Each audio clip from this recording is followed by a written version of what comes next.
On reparle de la Xylella fastidiosa. Au début du mois d'avril, le syndicat des oléiculteurs annonçait que la bactérie était présente sur des oliviers et des chênes, ce que n'avait jamais démontré la procédure de contrôle en cours. Un mois et demi après, l'État infirme ses résultats.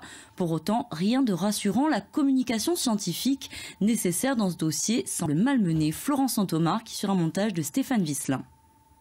L'information est tombée jeudi via la préfecture, mais elle vient de l'ANSES à Angers. L'Agence nationale de sécurité sanitaire, de l'alimentation, de l'environnement et du travail est le laboratoire de référence en France pour l'Europe concernant la détection de la Xylella fastidiosa. En croisant deux méthodes, les chercheurs n'ont pas trouvé la bactérie dans les prélèvements d'oliviers. Cela rassure les pépiniéristes. Pour nous, c'est beaucoup plus rassurant. Après, c'est vrai que la Xylella touche beaucoup de végétaux. Bon, il semblerait qu'elle ne touche pas les oliviers. Pour nous, c'est quand même une satisfaction de le savoir. C'est pourtant en s'appuyant sur des analyses de l'INRA, Institut national de recherche agronomique à Angers également, qu'il y a un mois et demi, des oléiculteurs avaient affirmé le contraire. Oui, disait-il, la Xylella a touché l'olivier en Corse et aujourd'hui, ils n'en démordent pas.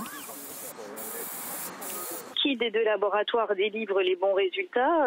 Nous, en tout cas, nous avons toujours sous les yeux les plantes malades, les plantes symptomatiques ou les plantes mortes. Donc après, la question demeure entière. Voilà. Pour moi, il n'y a aucun scoop et aucune réponse dans la nouvelle communication des services de l'État.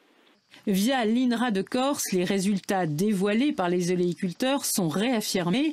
En revanche, impossible de savoir la souche de Xylella fastidiosa dont il est question dans ces travaux de l'INRA. Élément pourtant déterminant pour les risques sur l'environnement.